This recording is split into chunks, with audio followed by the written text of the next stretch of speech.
Welcome to Show Me Something Wrong, where each episode one of us chooses a movie to watch that the other hasn't seen. The movie is often obscure, usually odd, and always wrong. I'm Dave. And I'm Guy. And today I've unfortunately chosen the movie, and it is... I don't want to sound excited when I say it. That was too... and it is... and it is... End of the Wicked from 1999, directed by... Not sure how to pronounce his name. Tico Okay. Benson from Nigeria.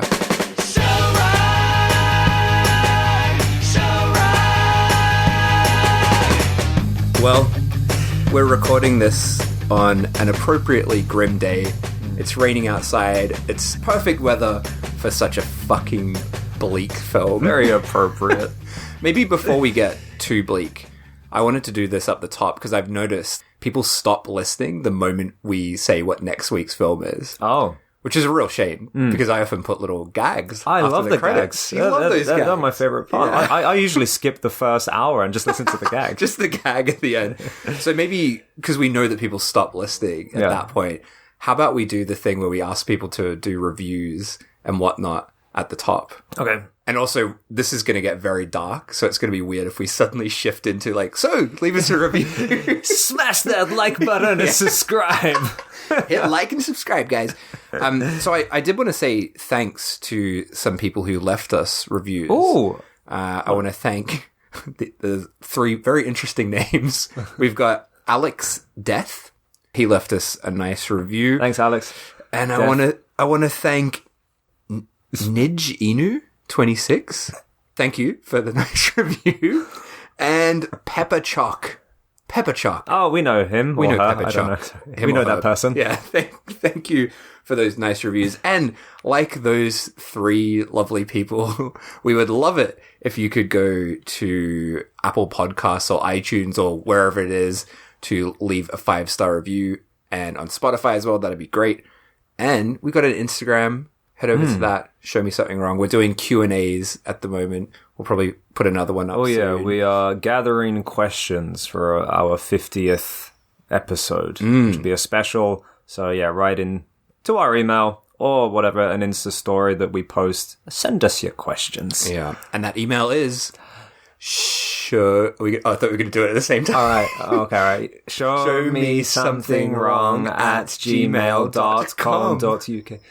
No.uk. All right, with that out of the way, oh boy, should we get into this movie? So this isn't as, we can't be as openly having fun as we usually are. I did say last episode, I was talking about how I felt quite scared about doing this one for a few reasons. The main one is that this is a film with a very strong connection to religion. And I'm very scared of religion. All religion. General. All religion. Just all religions and organized religion in general. I'm not someone that's like, oh, you're a fucking idiot if you believe this or that. But I'm scared of the idea of organized religions trying to control people and, that stuff really scares me. Especially this particular film and the religion that this is about is it's fucking scary. This is really fucking scary. So that's the main reason I was nervous about doing this episode. The other one is that this is a film from Nigeria. And I think when we talk about films from France, we can make fun of French people and be fine. But I feel a little bit weird, talking about a film from Nigeria. You know what I mean? Like, I feel like, we're just two white dudes in their 30s. So there is like a little bit of discomfort there. But we can also make fun of this film a bit. There are plenty of laughable and enjoyable moments in this film. I had a great time. I'm just putting that out there before I get a hit put on me. I loved this film. Well, that's the other thing about this film is like you read a lot of reviews for this that are just like, this film's fucking hilarious. And it is on the surface, but the moment you dig a little bit deeper, it's not it's not fun anymore. So I'm going to ruin it straight up before we get into it. I mean, yeah, if there's a film with this kind of content made by a religious group, there's got to be some dark story behind this. I don't know all the details. I know the very, very surface details, but I'm expected to be blown away. I'm just going to throw it out here now. This is the most fucked up film we've ever talked about because of the backstory of this. Okay. And it might actually be a lot darker than you even are expecting. Oh, no. But let's start not too dark to begin with. So I wanted to talk a bit about Nollywood, which is what Nigerian cinema is often referred to. You know what, saying that, I think this is the first Nollywood film I've ever seen. Oh, really? Yeah. Okay. So a lot of the info about Nollywood comes from one article that I read called Nollywood, A Complete History of How It Came to Be, written by Franklin Ugobude. I'm sorry if I pronounced that wrong. Well, that sounds very harmless on the surface. Yeah. So most of the info comes from that article, and then I had to go down a few rabbit holes of reading news articles and going through a whole lot of Wikipedia things as well just to get the extra info.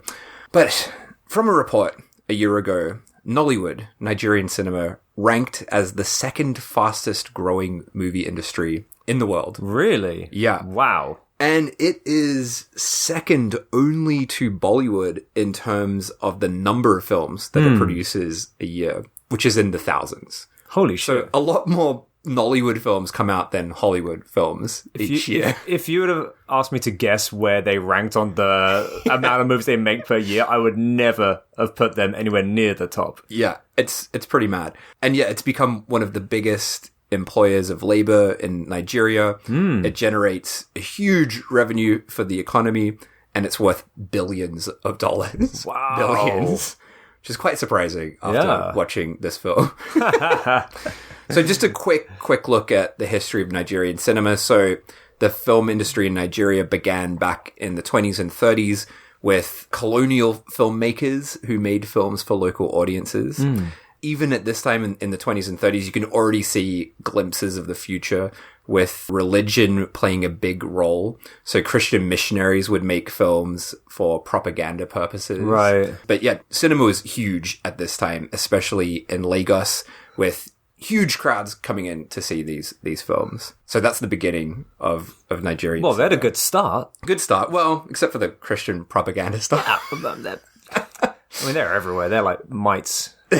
Wherever you go, there's always a Christian lurking around trying to make a movie. That's true. So let's go ahead quite a few decades to 1960. Okay. So Nigeria gains independence. And according to this article that I read, this ushered in the golden age of Nigerian cinema. So all these new theaters were built at this time. And to further focus on Nigerian content, in 1972, the government issued an indigenization decree, which meant that 300 of the theaters needed to be given back to Nigerians from the foreign owners. Right. So this way they could focus on Nigerian content. Okay. So this decree saw a rise in Nigerians becoming involved in the film industry and the industry becoming a significant employer of labor in the country. But like the rest of the world, when television started to become more affordable for Nigerian households, maybe a little bit later than, other parts of the world, a focus started to be placed on TV and moving away from cinema. So Nigerian producers started broadcasting local theater shows on television and then later releasing them on video. And from this, a small-scale video trade emerged, which led to a VHS boom in the 90s, with, I guess, people just taping stuff off TV or putting these programs onto tapes to sell. But yeah, because of television and video's damage to the cinema industry, many of the theaters, like all those theaters that appeared in the 60s, were bought up by religious organizations and turned into churches. Wow. And yeah, most film theaters had shut down by 1999. So video was taking over, right? So as videos became more popular, home video movies started being produced, and the first big Nigerian hit was called Living in Bondage, from 1992. It's not as exciting as the title. I was going to say, that sounds a lot sexier than something I would have thought. I don't think it's that sexy. It was like a 2-part drama thriller. Because I was like, that title, what the hell is this? Yeah. And then read the plot and I'm like, oh, it's not as sexy as it sounds. And that was Nigeria's first big hit. That was like the big, video hit, right? Right. And this was a movie produced by a Nigerian film crew, not like a theatre group. I believe so, yeah. But there's probably some overlap there as well. But yeah, this is a proper film. Okay, and nothing to do with religion at this moment? Not yet. Okay. No. Sorry, I'm just... there's a lot of facts going on. I'm just making sure I'm taking them all in right. So yeah, videos of TV programs and these like home videos that were getting made at this time, they were sold at markets, both legally and illegally. And there were video rental clubs. I don't know how they looked. Don't ask me. No fucking blockbuster clue. kind of thing. Yeah, I don't know if it was like that or if it was something on a smaller scale. But basically, like video rental clubs started up, and that really began the spread of these films becoming hugely popular.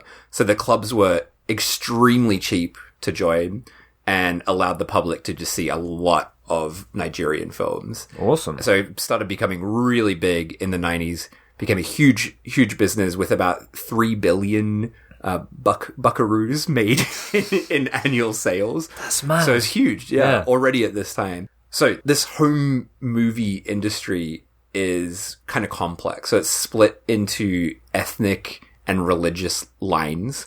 And I don't know all the details of this, but basically some of the films were in African languages and some were in English. Like, the one we're talking about today is in English.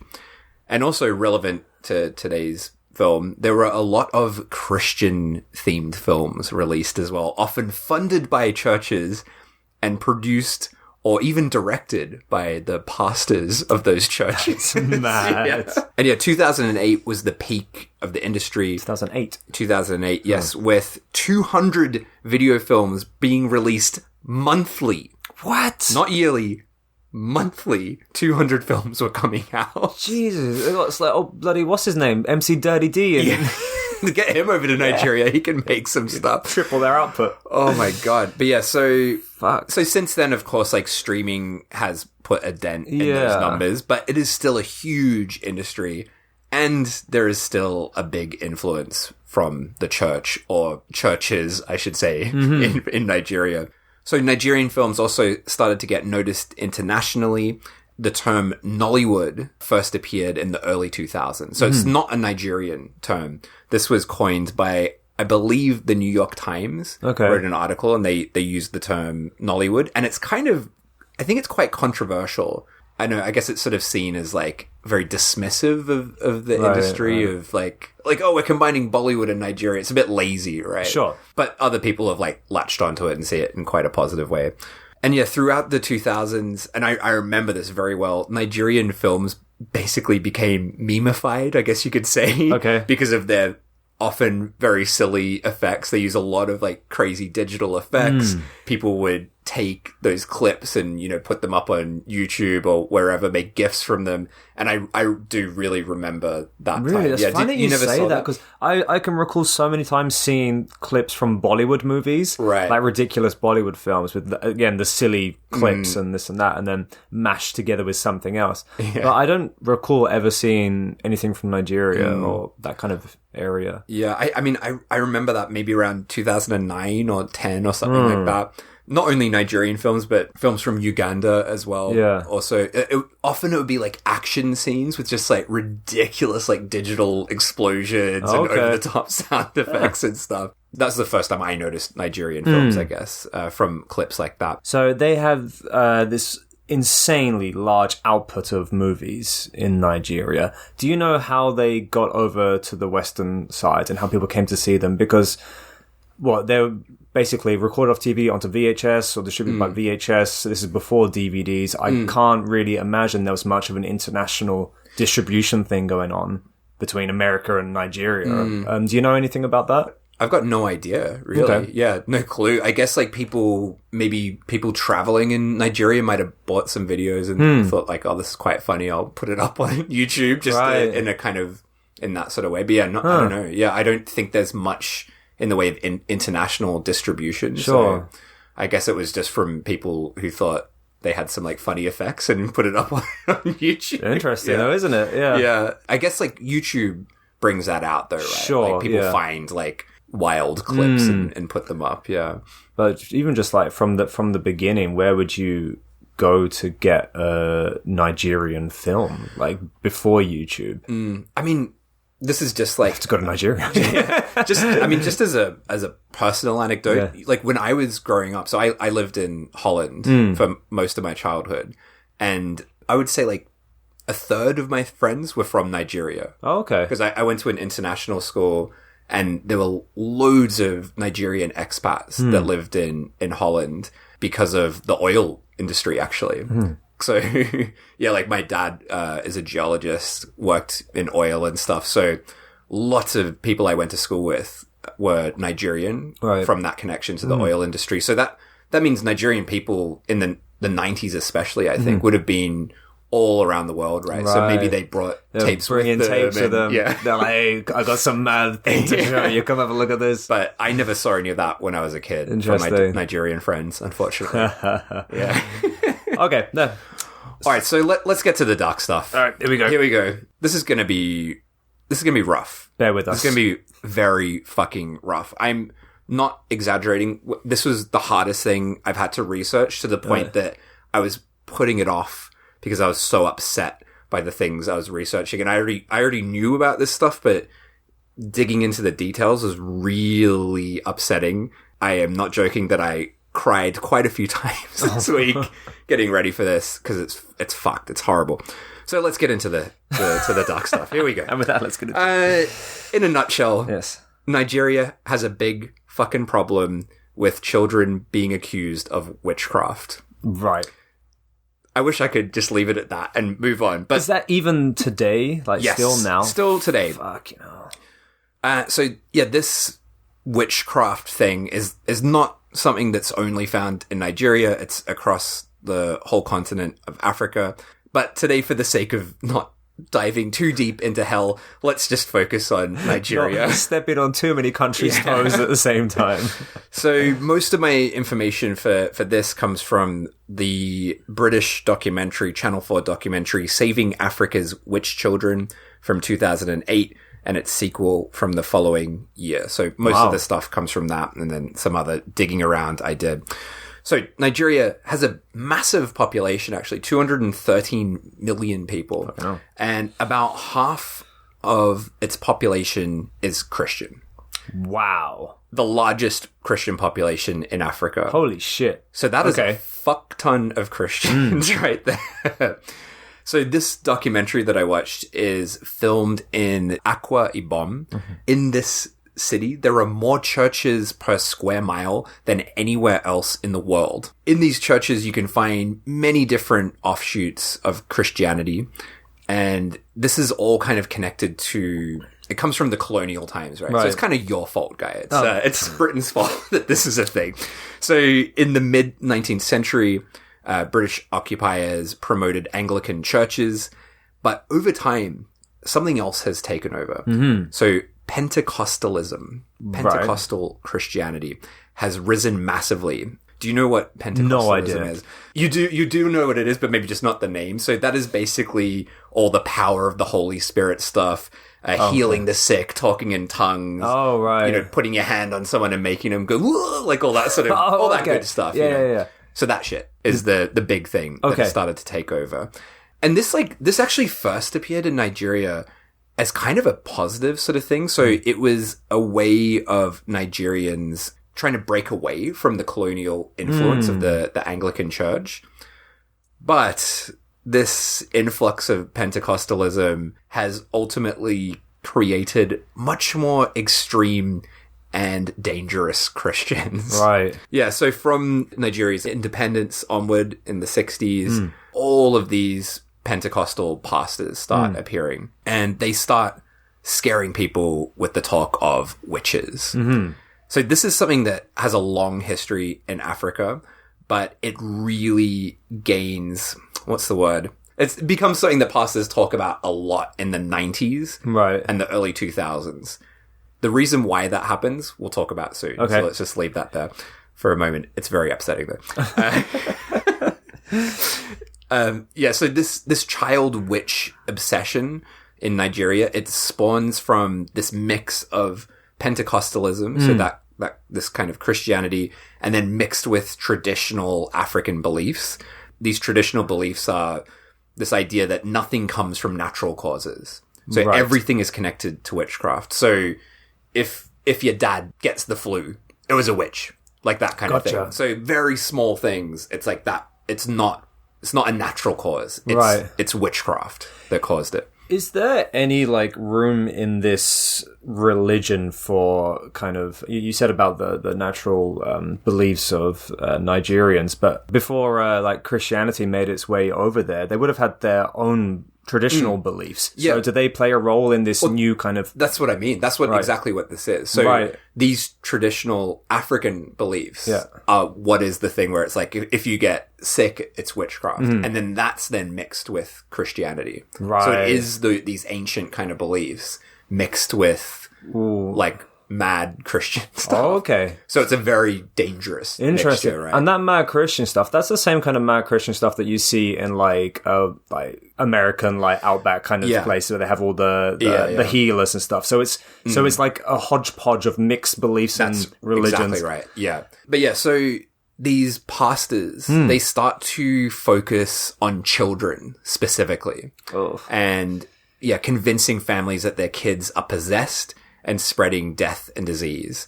There's this idea that witch children are able to infect other people, make them witches as well, and cast spells and whatnot.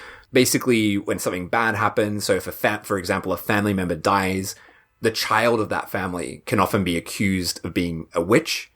And then once that kid is accused, they are forever stigmatized for the rest of their lives. They're just like, you're a witch. And that's a child getting off lightly, as we'll talk about soon. So the Nigerian government, to their credit, has tried to stop this. And they passed a law trying to protect children from the accusation of witchcraft.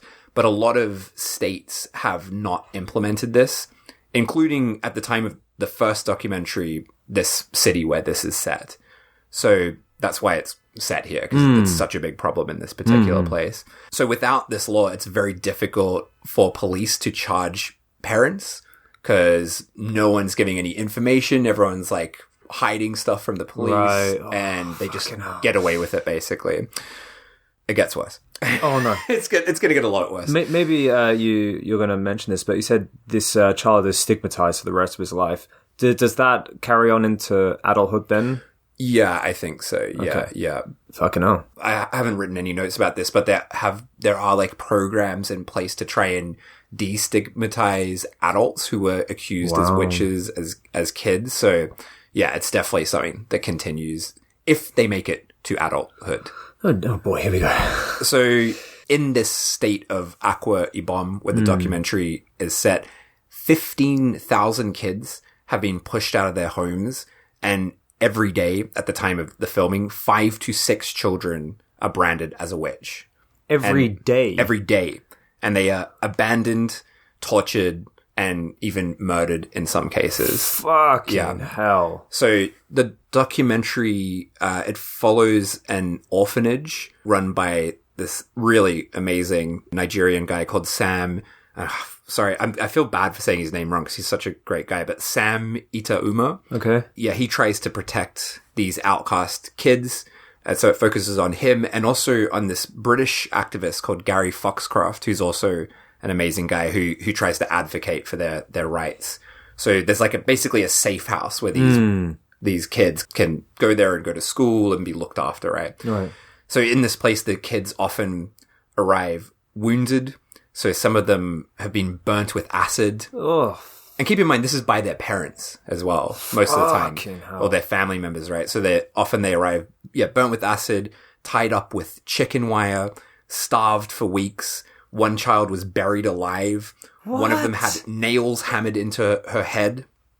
Oh. Fucking horrible. This is horrible, yeah. And then throughout this documentary, these two guys, we see them rescuing kids, and it's just unbelievable. They rescue babies who have been discarded on the side of the road, tossed off a bike, And the worst scene that I struggle to talk about, because it's like, I found it so traumatic to watch. They go to a part of somewhere in the city, and they find this 5-year-old girl called Mary, who's been abandoned by her family and is just wandering around loose in this town, like this, really dangerous area of this state. So they find this girl, and she's like clearly traumatized, absolute fucking trauma in her face, because her parents have just accused her of being a witch and thrown her out of the house, basically. And then she's been left to fend for herself, a 5-year-old girl, just on the streets. Awful. And this British guy, activist, they take her into this shed that they've got to like try and hide her away from the people. And while they're talking to her, the locals in this town are trying to tear down the shed to like get to them, because they, think that she's a witch and don't want her to be rescued, I guess. That scene was just horrifying. And luckily they take her in and help her out.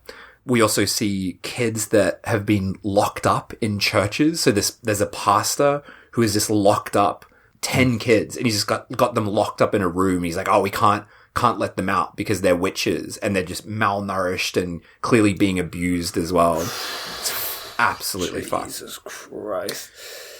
It's going to get worse. There's also people that take advantage of this as well. So there's these exorcist bishops who go around conducting exorcisms on kids, and they make a fortune out of this. Oh no. So they have this bishop that they interview in the documentary, who takes the equivalent of about like $250 from these very poor parents to do an exorcism on their kid. And he's like giving them this potion of, it's basically like a mix of alcohol and his own blood. So he's like giving that to this kid. In the documentary, he claims to have killed 110 people identified as witches. And he's saying this right in front of this kid that he's about to do an exorcism. I thought he was supposed to be helping them. Well, not all of them, I guess. Yeah. So the fuck? So fucked up. And this guy, this exorcist bishop, is claiming there's 2.3 million witches in Nigeria. Witches and wizards, not only witches. And they eat human flesh. And in the exorcism as well, they showed the exorcism, and he's got this kid, and he blinds the kid's eyes. I don't know if it's permanent or temporary, but he's like pouring something in his eyes to stop the spirits entering through his eyes. Oh my God. It's just absolutely fucking That crazy. sounds like the most depressing documentary. Oh, dude. And I watched 2 of them as well, and it was just, it was really horrible. I don't think I could watch that. It was awful. It was, traumatic, So there are people there trying to help these kids. And you said, so there is this safe haven for these children. But with such a massive population of these Christians, is that place not like constantly under target and being attacked? Well, you said about trying to break into the shed. I'll get into that right now. Oh, actually. fuck, here we go. I'm sad. Yeah. So why am I telling you all this? There is a reason why I wanted to go into this detail. In the documentary, we also meet someone who will be the centerpiece of this episode. Right. Helen Ukpabio. Right, I saw her name in the credits. Yes. Yeah. Ukpabio is the founder and head of the African Evangelical franchise. Ooh, no. It's a fucking franchise. The Liberty Foundation Gospel Ministries and the Liberty Gospel Church. She is one of the richest and most influential preachers in Nigeria. And at the time of the documentary, there were 150 branches of her church. She wrote a very popular book about witchcraft and how to recognize a witch as well. Oh, no. So here's a passage from her book. So this is how you recognize a witch. If a child under the age of 2 screams in the night, cries, and is always feverish with deteriorating health, he or she is a servant of Satan. Fucking hell. Wait, so babies who cry. Yeah. So, your kid's sick, your kid's crying, it's a witch. Your kid's a witch. And then they get chucked out or poured acid onto or Exactly, murdered. yeah. Fuck, you know. So this was a really popular book, and it's written in this way where it's very broad about what the definition of what a witch is. That's just one small part from that. Also, rather absurdly, she claimed to have been a witch when she was a teenager. Well, she turned out all right, didn't she? Richest person in bloody Nigeria. She was apparently betrothed to Satan. Okay. Before being set free by the gospel. So Wait, there you go. Whoa. So you can just be set free now? You're not stigmatized for life? Yeah, so guess she got off lightly. Yeah. How does that work then? I know. Ridiculous. She's got some explaining to do. Yeah. Ukpabio, she targets women and the elderly and, of course, in particular, children. Okay. So basically the weaker members of society. And where is the most death and disease in Nigeria? Of course, it's not fucking rich people, is it? It's in poorer communities. So this is something that is just fucking disgusting because it just hurts the poor communities of Nigeria. It's not affecting rich people like her, right? Now, I said earlier, the witchcraft accusations, they rose dramatically in the late 90s and early 2000s. So the rise of these accusations is blamed directly on Helen Ukpabio, and specifically a film that she produced and features in by the name of End of the Wicked. Fuck. So this film had a massive impact where it came out. This is like one of the main reasons there's all these hysterical accusations against children being witches. It's this film that we watched. Fucking So hell. it just to really drive that home, in the documentary, there's a scene where you see this kid who's been accused of being a witch in her community, and she's being sent away and abandoned, and she's like absolutely fucking traumatized, terrified. And we've just got this man from her community who's walking around saying he's going to machete her to death. Oh my God. So she's just freaking out while this is happening. The documentary makers ask everyone in this community, that they're all there, and they're like, how many of you have seen End of the Wicked? And every single one of them had seen this film. Wow. They believe that this innocent little kid is a witch purely because of End of the Wicked. I want to kill that small girl. Oh, she's afraid that she might be macheted. What he understands about witches and wizards is that a child could cause all sort of havoc, diseases, and other ailments. He saw it in the film End of the Wicked, so he so strongly believes that it is true. Yeah. Yeah. Man. It's fucked. So, yeah. It's going to be hard to talk about This this is full on. Yeah. Jesus Christ.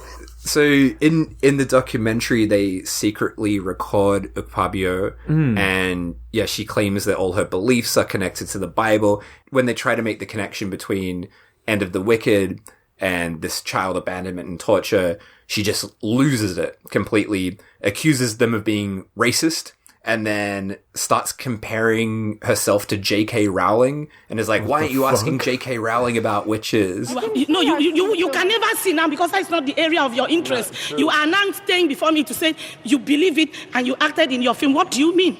Was that film, was it about children? End of the Wicked you are talking about. For her to come and see... She drew a parallel with the works of J.K. Rowling. What does she mean? What of Harry Potter? Is Harry Potter, is it not doing dubious, very dangerous things about children? Do you go to ask her? Is it because he is Africa? Okay, where is it in the Bible that children rise out of their bodies and go to a witchcraft coven? Is that in the Bible? Now you are talking about witches and witches leaving their body. I can show you and teach you many places in the Bible. Mad comparison, right? But this is legitimately a fucking Christian recruitment video. Exactly, yeah. And she says that on their website. It says, like, their thing is, like, Liberty Films deliver the truth. So she is saying this is the truth. That's what she's saying about her film. J.K. Rowling, she's got her problems, but she's not claiming Harry Potter's fucking real, mate. Does she still stand by this movie? Still pushes it and uses it, yeah? Oh, yeah. She's still... She's not like, I made that spicy little film in the 90s. No, not at all. She has not backed down at all. Fuck. When this documentary came out, there was a big global uproar about all of this stuff and about her, Ukpabio. But yeah, she's still rich, still powerful, and she has used that money and power to fight back. So you mentioned before about have these places been attacked by Christians or whatever, like the safe haven for the kids. Yes, they have, because of her. Again, there was a protest trying to promote children's rights in Nigeria, and she sent members of her church into the hall where they were having the protest, and they attacked people like physically and just completely ruined this protest. She also organized to have the police raid the orphanage, and while this raid was happening, some of the children intervened, like tried to stop it from happening. And 2 kids got knocked unconscious. One of the staff was arrested, but the main guy managed to escape. They could get back to business after this, but he was convinced, the guy that runs this orphanage, that this was not an official thing from the police. He thinks they were cops that had gone rogue, essentially, that believed in, or she had paid them off or something, and they were going there to kill him. That was his feeling. I mean, well, it makes sense if there's that many Christians, and they're all following the word of this like crazy religious leader. They're gonna do her bidding, right? Yeah, that's fucked. That's what scares me about this episode. I hope they don't come after us. No, we're too small scale. Well, we'll look at the map of the world where we have our listeners. If we suddenly have a listener from Nigeria, we might have to relocate. Shit. Oh god, it's scary. But no, she's still about causing chaos. She still wields a lot of power. Maybe not as much as she did, but she's still a rich and powerful woman. Wow. So there you go. That is the backstory to this film before we dive into it. And she's in this film as well, isn't she? Yes. Yeah. I've not done any research, but I was trying to like look out for someone that might represent this heinous old woman. Yeah. So I'll wait for you to tell me who it is, but I have a couple of guesses who it might be. Yeah, I'm sure you know. She's essentially playing herself in the film. Okay, I know. Yeah. All right. Well, should we get into the film itself?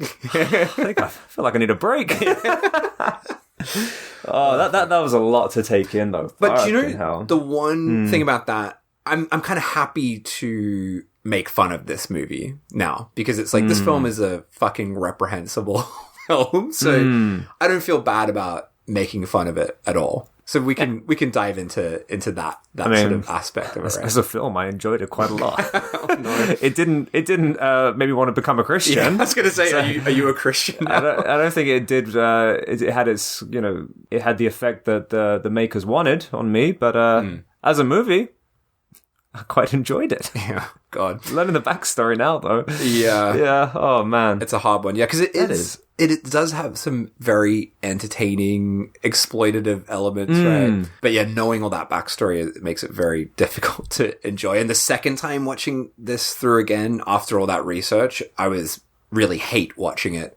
But let's get into the film itself then. So one thing I'll say before we get into it, this is a hard film to unpack. It is in English, but the sound quality is horrible. Oh, yeah. So there are probably a lot of details that I have maybe gotten wrong or didn't understand fully. And the plot is a bit convoluted. The plot is very convoluted. And I think there's also like cultural barriers to this as well. Like I think if you were a Christian, you would get it immediately. Sure. Right? Take it all with a little bit of a grain of salt. Our word is not gospel. Yeah. Especially that one. Unlike this film, which is the gospel, apparently. The first title that we see in this has her name on it as well. So we've got Helen Ukpabio Expository Series. So she's exposing the truth about witches. That's our first title. So that's how you know this is real. This is real stuff, guy. This is not fake. This is a real story.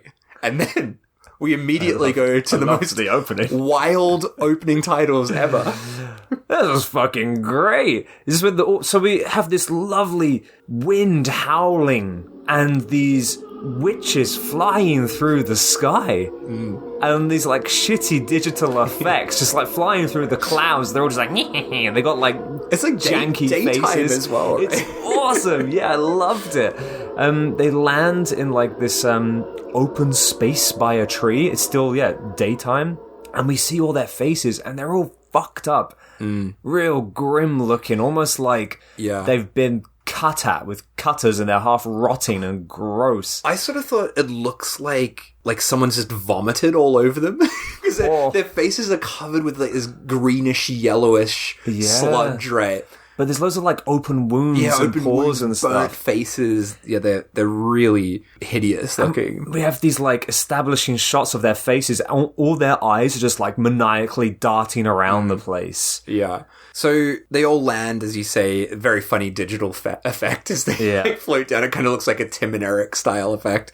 And then we meet old mate Beelzebub. Hey! Played by Alex Yusufo, who is a very prolific stage, TV, movie actor. Really? So he... Actually, a lot of people in this are quite famous. Huh. Yeah, I'll give you a few more tidbits about them as we go through. He was great in this. He's one of the best things about this, I think. So yeah, he appears in like this smoky kind of blast, like just appears in front of all the witches. How would you describe how Satan looks in this film? He's straight out of a black metal band. He's a balded man. He's completely whited out his entire face, but from the corners of his mouth downwards are just like pouring with blood. And he's got this awesome like robe on. Yeah. And he kind of just sits in his throne and speaks in this like growly death metal voice. He's got a great voice. Is that his actual voice? I don't know. I was wondering that as well, if it's been like digitally altered in some way. But yeah, it's very effective. He's got an incredible presence about him. Like, it's awesome. I loved all of his scenes. He was a very convincing devil. Yeah. So he makes all of the witches turn into their animal forms. And so we've got all these gross witches, right? And he's like, turn into your animal forms. I adjure you all to change to your glorious bodies. Their animal forms are so funny. Because you'd think it'd be like something scary, like, I don't know, like a crocodile or something. But they turn into like a dog. Dude, one of them turns into a dog. There's a parrot, a cat, there's a kitten. I loved it because at first we see like an owl, right? And I'm like, oh yeah, now I can see that creature of the night. Yeah. And then there's like a little black Labrador. And then there's a guinea pig. And they get less and less impressive. It's so funny. It's just like, bring your pets. We're making a movie. And it's like, I've got a guinea pig. I think the dog shot is my favorite just because it has the person, they sort of morph. It's like an animorph cover, right? But they turn into like the animal, this really bad digital effect. Yeah. But the dog, like at first, it looks a little bit sinister. Yeah. And then it's like it gets its tongue out. And it just looks really friendly. Yeah. And there's another shot of the dog in this scene, which I absolutely loved. Like, Beelzebub is like, I have discovered the blood bank is drying up. Yeah. And then we just cut to the dog and he's like, bloop. He has like a little kind of like shocked face. Oh God. His mouth just opens. Yeah. And it's like just in for a split second. Oh man, it's great. But yes, as you said, he needs to fill up the coven's blood bank in the next 24 hours. Which is really confusing because this film takes place over several days, so I don't know how the 24 hours thing works. True. Yeah, when I watched it the second time, I'm like, why does he feel the need to put this like timestamp on like a deadline? 24 hours. And he makes them drink the remaining blood anyway. Yeah. He's like, hurry up, drink it. Come on, guys. Shouldn't you be saving that? Anyway, yeah. All right, we've met our bad guys, which is the ultimate bad guy, Beelzebub, and a bunch of witches. And then we cut to a woman, an older woman, in her bed. She's played by Patience Oseni. She's deceased now, but she's also quite a well-known actress.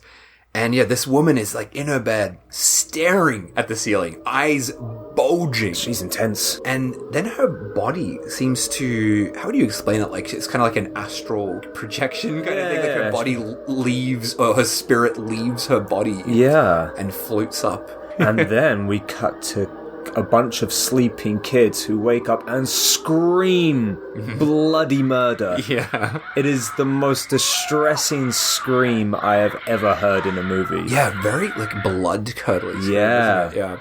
So these kids are freaking out, 2 kids, a girl and a boy. Their mother runs in to comfort them, and the kids say, oh, someone was pressing me, or like, you know, pushing a weight down on me in our sleep. The mother, her name is Stella. She's played by Hilda Dokubo, she could be maybe the most famous person in this. Yeah, she was good in this. I agree. I think her and the Beelzebub actor are probably the best performance in this. This is something I found really interesting. She's a social justice advocate and a politician as well. Wow. So she's gone to protests that have been fighting back against violent crimes against women.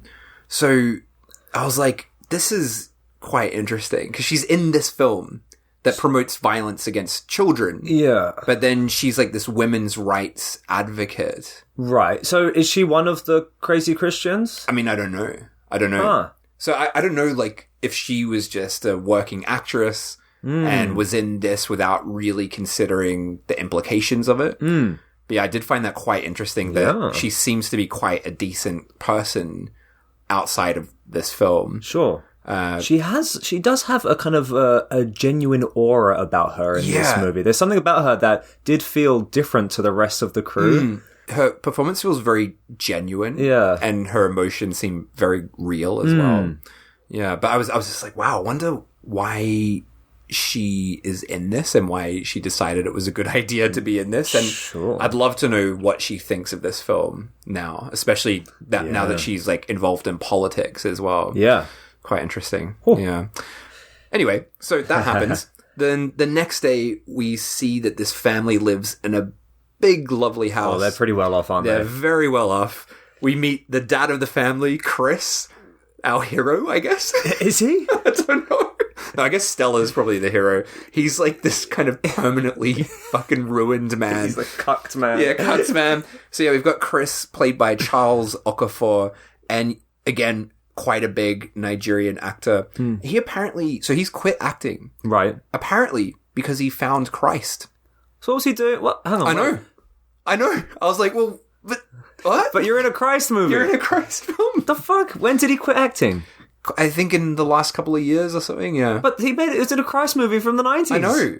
Oh, Chris, what you doing? Chris, come on. Christ, Chris, what are you doing? He delivers a line in this scene that I absolutely loved. So they're gathered around in the living room with all the chairs conveniently laid out so they can just face the camera. Nice in a row shot, just like in Werewolf. And the mum Stella is talking about the kids getting tormented at night. And he's like, just what have I said to warrant this kind of rubbish? And he really rolls his tongue with it. Oh, man. That's it. Stella's like, you're not taking it seriously. You don't believe us. And she's very wound up about this. But he's kind of like, fuck this. This is not real. It's just nightmares. This is rubbish. We also realize in this scene that the older lady we saw staring at the ceiling and popping her spirit out of her body. I don't know how else to explain it. We realize that this is Chris's mum. So she's a witch. Yeah. But undercover. Yeah, she's an undercover witch. Yeah. And so while this is all getting discussed, she's kind of like rolling her eyes, like, fuck off. Whoa, hang on. I thought it was only the kids who can be witches, little babies. No, anyone can be a witch, but they do target kids. Fucking hell. Yeah. It's very convenient, isn't it? She's a witch. A witch. Yeah. I have a question, because I watched this 2.5 times. And I still couldn't figure it out. Because we kind of flick back and forth between the real world and then the demon world, hell, if you will. And there are some people who have their kind of human form and then their gross fucked up witch form, which is all scabby and, as you described, vomited on. Yeah.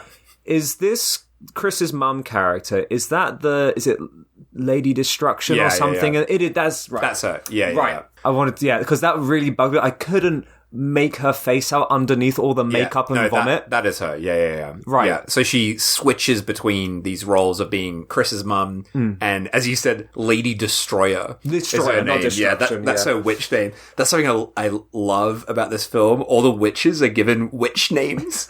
We'll get into that a bit later. So, yeah, we go back to the coven. Here we make the connection. Okay, so Chris's mum is one of the witches, all covered in vom. Her hair's all different as well, so it's kind of difficult to figure out. I think we only really know it just because she's always talking about Chris, her son. Sure. She just wants to fuck up his life. So she's not very nice, mum. Yeah, she's not nice at all. So Beelzebub, he's ranting about getting more blood, and then he asks them, I don't know if you caught this. But this is the seduction dance. Yeah, he's like, I want you all to do the most sexy seduction dance that you can. The sexiest dance on earth. The most sexy dance on earth.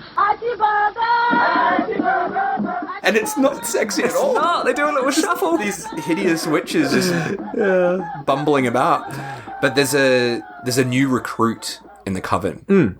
So we meet old mate Godwin, and Beelzebub fucking loves that this is his name. So this guy Godwin gets brought out, and Beelzebub's it's so good. Yeah. It's like, you know when someone in power makes a bad joke, and everyone has to laugh. It's like that. So he's like, Godwin, indeed, and everyone's like, and he's like, shut up. It's such a great, boss making a joke moment. He's got such a presence about him. Whenever he speaks, you really feel like he's a very powerful figure. Yeah. And he does kind of break that character every now and again, and everyone has a little crack and a laugh. But then he always, puts his hand up to, stop them laughing. Yeah. And every time he does, there's, a boom, a bang of the drum. What is your name? My name is Godwin. Godwin, indeed. And then after that, he's like, give him the blood. Every line he delivers is kind of terrifying. Yeah. I loved it. And he gives him his witch name, right? Wait, do you remember the witch name? Black Lizard. Black Lizard, what a name. I know. It's like they're almost like metal names or something. Lady Destroyer, Black Lizard, all these ridiculous names. But then after that, so he's like, from now on, you'll be known as Black Lizard. And then he says, you can adopt any form you like. I was like, wait, if you can adopt any form, why have you given him an animal name? He's going to be called Black Lizard. He's going to be a sheep or something. That's what's also baffling. Yeah, he gives him the name Black Lizard, but then Godwin, Black Lizard, turns into a fucking owl. Is there 2 hours? Yeah, it's a couple of hours, yeah. But anyway, Black Owl. So we've got Black Lizard join the crew, and Beelzebub's like, I want you to be terribly wicked. That's his direction to him. And I love it when he says that. He's like, you've got to be terribly wicked. And then we cut to Chris's mum just nodding like, yeah, that's right. You got to be terribly wicked. Yeah. Oh, man. Oh, boy. The next scene had me fucking dying. This is where it gets quite confusing because it introduces characters that are not connected to Chris, but they are kind of, but not really. But yeah, Godwin, Black Lizard, he's sent off to basically fuck with this woman's life. This woman called Stephanie, who's a nurse. Right. And I didn't know that. I didn't catch that. Yeah, it took me, the second watch I picked this up. So he goes off to Stephanie's house, I guess, because she's like a nurse, but she seems to be running the operation from her home. Yeah. But there's just this guy. I didn't know what was going on because he's there. He's got his hand pressed up against the wall and he's got his bum out. Yeah. He's got his bum out. He's got his bum hanging out. And he's kind of presenting his bum, hand pressed up against the wall, and he's kind of looking behind him. Yeah, waiting. Waiting. And the nurse, Stephanie comes along with a big old syringe and injects his bum. Jabs it right in his bum. But what happens, Black Lizard the Owl. Black Lizard the Owl. So we've got a kind of lasery digital zap. Yeah. And then the owl, Godwin in owl form, just appears. On the desk. Yeah. And he's staring at this guy getting his butt injected. And I guess does something to change whatever's going inside this guy, this vaccine. And the guy starts freaking out and dies. He just dies. And the nurse hams it up real bad in this. God. She's like, he's dead, somebody help. Oh. This cracked me up so much. So someone comes down and is like, oh God, what's happened? And then the doorbell rings and he's just goes and answers it. As if nothing's happened. So there's a dead body sitting in the room and Stephanie, who's upset, but not upset enough. You've just killed a man. Yeah. So Stella has just come over and having this interaction while there's just this random dead man with his butt out in the background. It's mad. Oh man. Oh God. It's such a weird scene. It really is. And we never really find out like what happened after that. That was like just... how that affected her home. I don't know their relation. Yeah, I don't know what's going on. It was just to show off Black Lizard Godwind's new powers. The owl. The owl. Black Lizard There's so many names and forms. Oh god. So then we're back to the coven, and I fucking love this bit so much. So Beelzebub is doing some kind of spell with his cauldron, and we cut to Chris, our hero, running through the bushes in an absolute panic. And he's being chased by tribesmen or something, yeah. But it's a dream. We're cutting back to him like asleep, sort of tossing and turning in his sleep. But fuck, man, I loved this bit so much. We cut back to Beelzebub, and he makes Chris appear from the cauldron. Yeah, it's this absolutely hilarious effect of Chris just like popping up in the cauldron, this digital effect. And Beelzebub welcomes him to the land of torture, which is quite nice of him, to be fair. And he does. Is this where he does his awesome little laugh?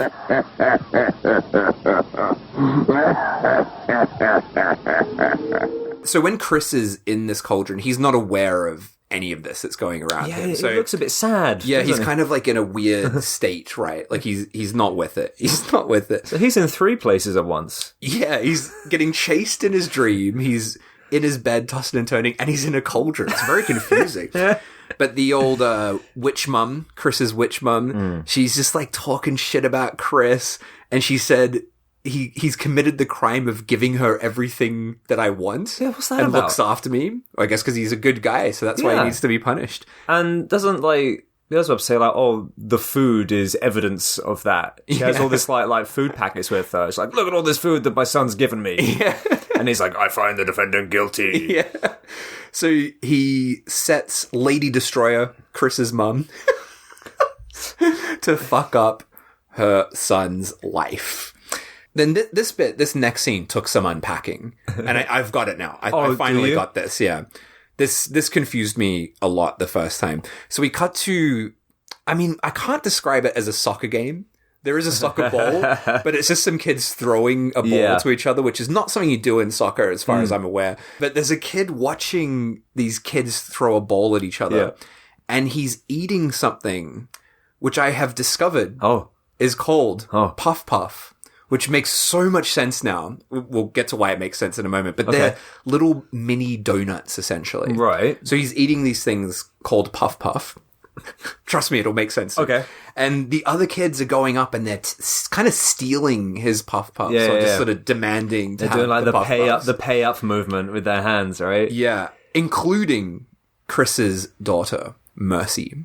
So Chris's daughter is also taking his little donuts from him. This Puff Puff scene had me fucking crying. Yeah. What? Just because it was so funny for me. Because I messaged you. I was watching this at around 6 a.m. I couldn't sleep, and I was like, "Fuck! I'm gonna watch End of the Wicked." And I've seen all this fucked up heaven and hell. Actually, not heaven, only hell. People getting seizures from bum injections and dying, and men being chased by tribes. Like constant horror themed scenes back to back. And then there was this really happy music playing with these kids playing football in a field. And then it was like, hey man, pay up, give me a puff puff. And then the scene just ends, right? And there's no explanation for anything and no kind of introduction of any characters. Yeah, it's very confusing. It was so out of nowhere and such a drastic change from the previous scenes that I was literally in hysterics. I had to stop the movie. Because I was like, what am I doing watching this at fucking 6 in the morning? Yeah, when I first watched this, so like way back when I first saw it, like 10 years ago, and then for this pod, I was like, what has this scene got to do with anything? Yeah, that's what I thought. But I've worked it out. You figured it out. I figured it out finally. So the puff puffs are key to understanding this. So I mean, it's still funny. Like, it's still an out of context scene. I thought this scene was completely pointless. So if there's a reason, I need to know it. So we've seen this kid have his puff puffs stolen. So then we cut to Chris's daughter sleeping, who, I remind you, stole a few puff puffs. And we hear someone shouting, puff puff.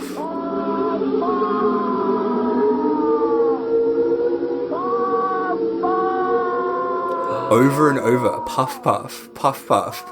So at this point, I was like, what the fuck is puff, puff? And I jumped onto Google, typed in puff, puff, Nigeria, and it came up. It's a food. So that's what they were stealing, the puff puffs. And it's this, like, bald-headed kid, right? Yeah. He's kind of, like, summoning all the children from their beds. So all the kids, including Chris's daughter, that stole the Puff Puffs, they've been naughty kids, right? So now they're getting summoned by a witch child, the leader of the witch children, to leave their bodies and zoom off into the sky together to the coven. So that's what this had. This is what the connection to that kid having his puff puff stolen is. But the whole time you're just hearing this kid saying puff puff. I didn't know what he was saying. I had no idea what he was saying. But I did think his performance was great. Yeah, he is very good as well. But yeah, like I was so happy. I cracked that today. Puff puff. And I was like, fuck, oh, that's what this means. Because then I went back and I'm like, yeah, he is eating these things, these puff puff things. So anyway, all the kids have been taken from their bedrooms with their spirits have been taken away. And then we go back to the coven. And I love this as well. Like, the witches are all just talking one by one about how they can ruin Chris's life. And he's still in the pot, isn't he? He's in the pot. And, like, he's just listening to it all, but he's, like, unaware of it, right? But, like... He looks really sad. Oh, fuck. I just found that so funny. Like, one by one, they're like, all right, how about we do this? Oh, hang on, wait. I got another idea. This one guy, is so obsessed with him. So then Puff Puff Kid shows up, the one who's kidnapping all the other kids. And yeah, we kind of realize that he is, I guess, like the head of the kid witches, the child witches. And he's brought all these kids that have been stealing Puff Puffs to be inducted into the witch gang.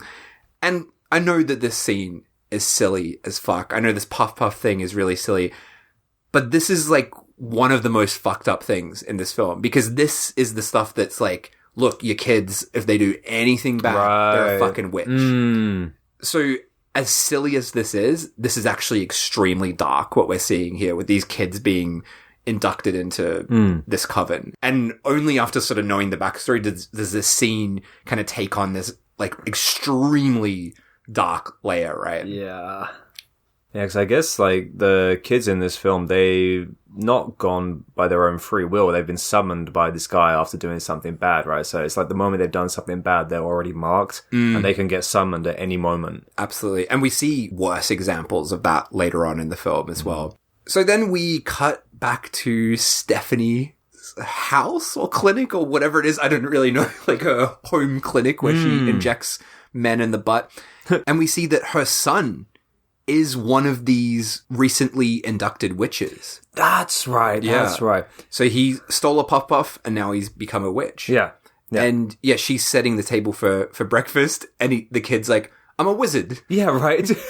He walks in and says, I'm a wizard. And I didn't, because the audio quality is so bad, I couldn't understand what he was saying. I didn't realize he said, I'm a wizard, until way later. Sure. I thought he said, I ate a lizard. Right, yeah. And then the mum is like, shut up! Yeah, just immediately telling him to shut up. I was like, well, he ate a lizard? Yeah, so he's trying to explain that he's a wizard, and she doesn't want to hear anything of it. So then we're back to the kid, the head of the kid witches, and he's explaining the mission to them, basically, where he's like, all right, your job is going to be to torment your parents. And Stephanie's son is charged with ruining his dad's life, basically.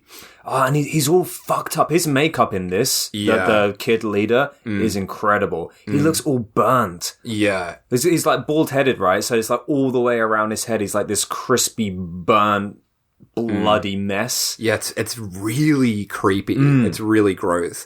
So yeah, really surprisingly good makeup for a film that's so cheap in most ways. Yeah. I mean, digital effects, they've aged pretty badly, but the practical effects are incredible. Yeah. So Stephanie's son, he's charged with ruining his parents' life, and then Chris's daughter, she gets her witch child name, which is that? I think it was Mistake. not as good as Black Lizard and Lady Destroyer. Mistake. Your Mistake.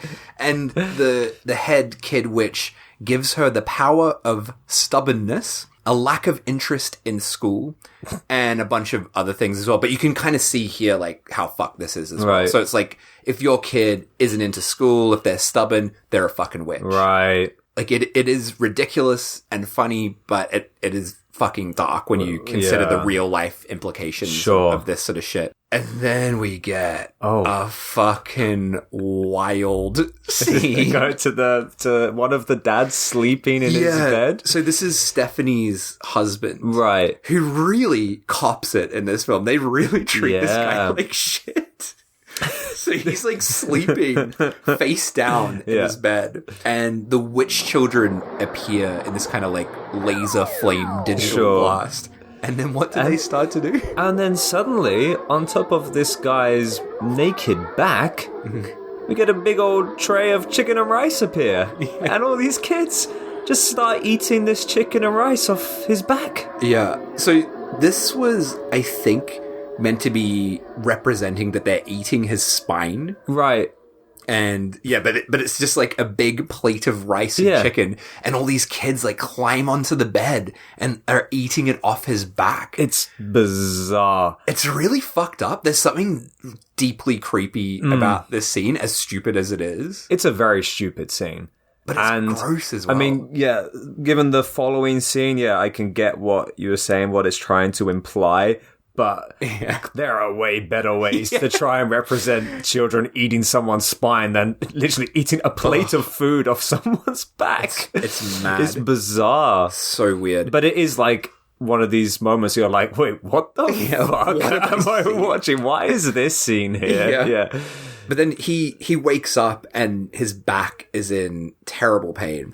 And I think this is also really disturbing. I know this is stupid, like, oh, his back hurts, but this film is like really showing very tiny little things as being evil things caused by witches. So, oh, you got a backache? Like, I got a backache today. Right. You're a witch. It's not because of a fucking witch, mate. But like this film is like saying if anything goes wrong, it's a witch. Yeah, it's just anything. Who doesn't have backaches? I know. That's the thing. It's just these minor things that happen all the time. Yeah. And if someone feels so inclined that they want to accuse their kid of being a witch, they can.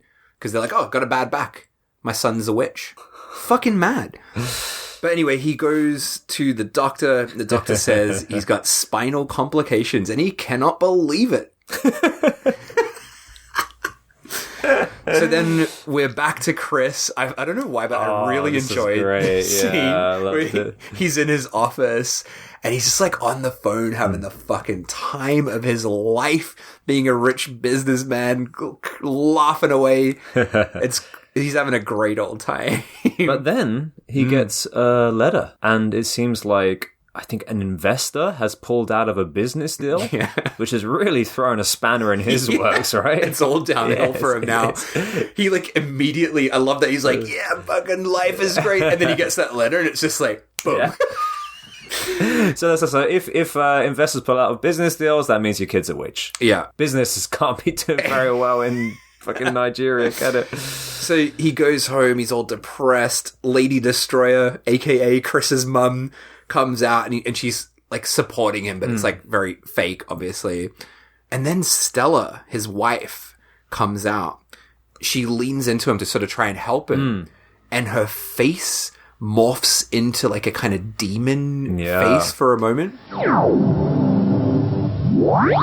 So she is not a witch. No. She's a good person, but the witches are playing tricks on silly old Chris, making him think that his wife is evil. Yeah. And he just immediately loses it at her. No, he's like, don't you ever touch me. Yeah. And he like throws a cushion at her face. The cushion bounces off her face. A cushion. Very quick to judge. I guess you would if you saw your wife's face turn into a demon. Yeah, I guess with all this like witch hysteria going on, you would think she's the witch. But yeah, he's just like, don't you ever touch me. Don't even look at me. Yeah. Get out.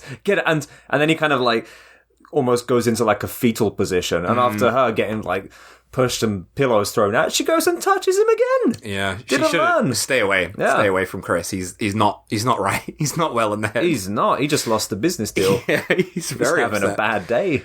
Chris's mum takes Chris to the local witch doctor, who seems like a very nice man. He seems quite nice. When they go in, the witch doctor, he's like, "Your name is Chris," and then and he's like, oh! and then the witch, the mum, she's like, yeah, told you, this guy's the real deal. He's good. Yeah, but he makes Chris get into a coffin. Yeah, that he's what's just got that about? He's just got it in his office. And did you see? There's a big fucking painting of a bird with massive tits in the background. A bird? Yeah, it's like a bird woman thing. Are you talking about? So you're saying a literal bird? I was like I don't know. It looks like a bird. I thought you were saying it like a British man. Oh, some bird with some bird. Bit of skirt with big tits. Yeah, he does have some interesting artwork up there, doesn't he? Yeah. But yeah, he's like, get into the coffin, and I'm gonna have you exchange souls with a lion. Yeah. We're gonna put a lion's spirit into you. How does that work? Fucking. And it's like this gold coffin, right? Yeah. The coffin's like blasted with a laser. And Chris's mum is just watching this, just doesn't give a fuck. She doesn't really react to any of this. And yeah, Chris is let out and you're like, yep, you're good to go. You got a lion's spirit in you. You know what? I was really pumped up whilst he was in this coffin and all this, like, you know, it's chanting and stuff going on and the mum, like, spinning her head around like The Exorcist. Yeah. I was like, he's going to come out in as some weird form. Not as a lion, but because the mum who's taken him there, she's got ulterior motives, right? She's the bad guy. So she wouldn't do anything to help him. Definitely not. And he's been locked in a coffin. And there's a witch doctor chanting away. I was like, he's going to come out. Something's going to be fucked up. And he just comes out. He's the same dude. He's like, it's done. Yeah, there you go. There you go. Yeah, it's weird. And I don't know what the witch doctor's motivation is. Like if he's connected to the witches or what any of that did. Because that doesn't seem to be any result. It doesn't really help, does it? No. You know, it's only further downhill for old Chris. Yeah.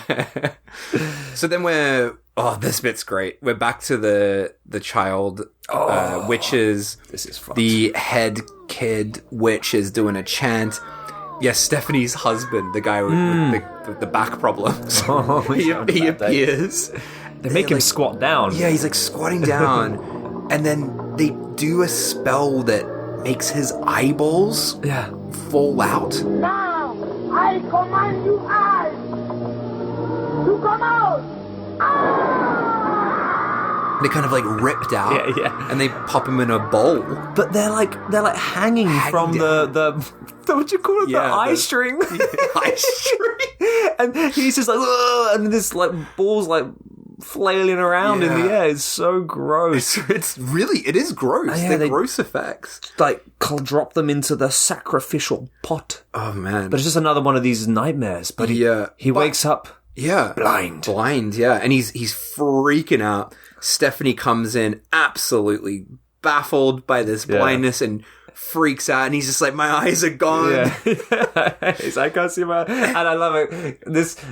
He says everything so matter-of-factly, because his son also comes in, and he's like, yes, my son, my eyes are gone. Just spelling it out for everybody. Yeah, and this wife's just going, oh... Yeah. So then we're back to Chris, who's all happy now. He's like, yeah, it's all good. Got a soul of a lion. Got the soul of the lion. And he's excited because his sister Tina is coming to town with her new husband. She lives overseas somewhere. I don't think we ever find out where. And Lady Destroyer, his mom, is pretending to be all excited at this news. Lady Destroyer goes into her room and she's all pissed off. Oh, yeah. She's like, fucking Tina, my daughter's coming to town. Sinister music sweeps in. It's a very drastic change of tone, And she takes out a picture frame from under the bed. Oh, is that what it is? I think so. I thought it was a mirror. Oh, maybe it is a mirror. I thought it was a frame because I didn't see any reflection, but it's something like that. Some kind of frame. Do witches have reflections? Oh, this is very off topic. Yeah, right? I think so. Never heard it. There's vampires, right, that don't have the reflection. Right. But she looks in the mirror or the frame, and Beelzebub appears in there. Yeah. She has a nice little chat with him. She is really pissed off about Tina's happiness. Yeah. And what does she want to do? Well, she says, I love the way she speaks to Beelzebub. She's like, my daughter, is it daughter, she says? Daughter, yeah. Yeah, my daughter is coming from overseas with her husband, and as you can see, I am restless. I am unsteady. And she says, I want her womb removed. And hung up in the coven. Yeah. It's pretty fucked up, isn't it? It's fucked. And Beelzebub's like, no worries. We got you covered. Yeah. So then back in the coven, and this is fucking mad. This is mad. So Lady Destroyer, on top of wanting to remove the womb, she decides she also wants to make love to Stella, Chris's wife, with a big old dick. I will also want the bar to be making love to his wife using the male organ. And she does a spell, and a giant penis appears. So she's got this massive dick hanging down. It's fucking huge. Huge dick. And all the coven are like laughing and clapping. She's like fucking flopping it around. Slapping it around. Flopping the dick about. It's fucking mad. It's fucking crazy. She also, this bit I didn't understand. I don't know if you have anything to add to this, but she also has some shoes. And she just gets in them and walks around for a bit. But I didn't know why. I think that, I could be wrong, but I think those are Chris's shoes. Yeah. So she's got to walk in Chris's shoes in order to fuck his wife. Oh, okay. I was like, what the fuck? What's she waddling about? I don't know. Shoes for? Oh, man. But even though it's so, like, ridiculous, there's always this kind of atmosphere of evil and scariness with this, like, howling going on. Yeah, so what you're watching on screen is fucking insane and stupid. Yeah. But it feels really, really evil. Yeah, it's fucked up. It's unsettling as silly as it is, right? Yeah. So then Chris is having a nightmare again. Oh, this fucking cracked me up, man. Oh, man. Isn't he like, he's walking in a forest and he turns around and Stella, his wife, is standing behind him with a gun to his face. Yeah. But it took me so long to realize that was Stella because she's got like very different looking. Yeah. She's got like a backwards cap on or something. And she's like pulling this grim old face. She's like, grrr. And she's got this gun pointed to his face. And she says...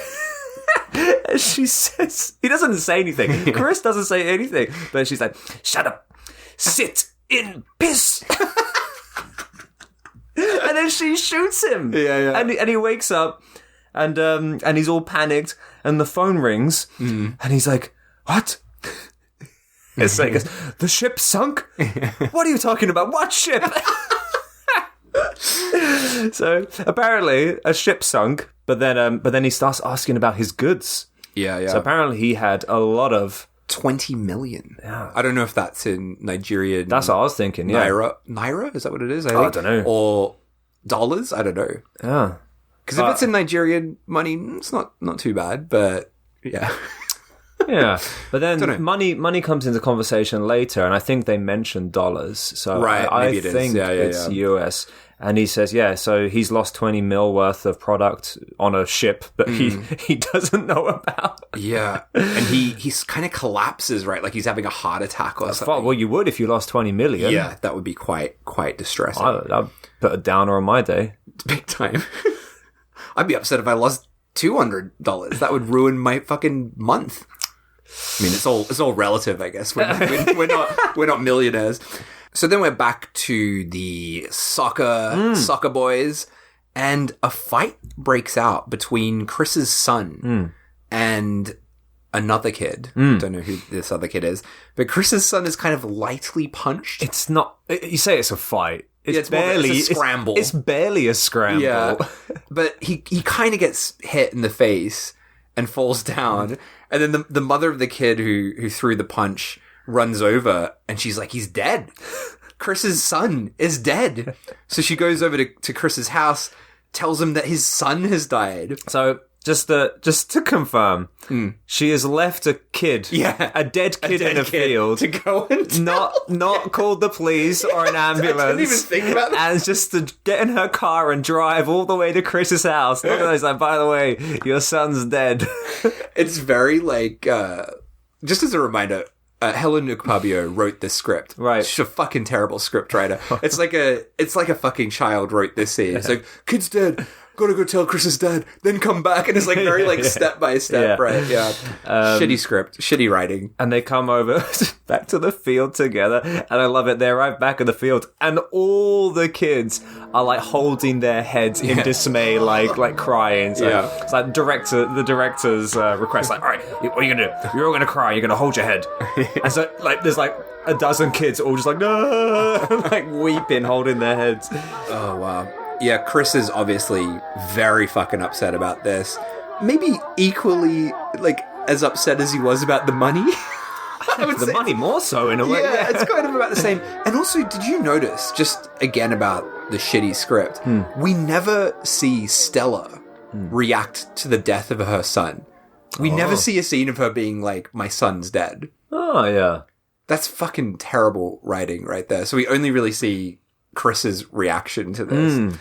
Yeah, it's weird because for the first half of this film, Chris is like the main character, but then from the second half, Stella kind of takes the foreground, right? Switches over to and she gets a lot more screen time and is given a lot more kind of emotionally demanding scenes, whereas in the first half, she's kind of just like in the background, and even like the scenes with Chris, like when he throws a pillow at her and kind of argues her deliverance doesn't really portray much. She's kind of just like kind of there. Yeah, she's kind of a background figure, right? Until there's a shift at a certain point. And I never thought her performance was anything worth mentioning in the first half. But then from the second half, I'm like, whoa, where did... Yeah. So it took me so long to realize that it's the same person as well, because the performances are so different. I totally agree, because I remember when I watched it the first time for this part, I was like, wow, by the end, I'm like, fuck, she's really good actress.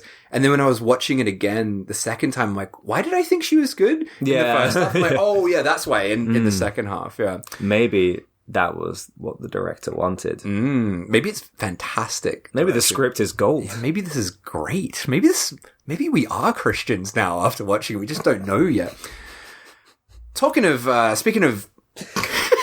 This next scene is... Speaking of Stella and speaking of giant dicks, we've got... Are we speaking of giant dicks? Well, a while ago, yeah. I thought we were speaking about soccer. Well, Chris is kind of a giant dick. Yeah, we've got a very, very upsetting scene. So we see Stella sleeping in her room, and rotten Lady Destroyer comes in. Chris's mum. With a big old dick.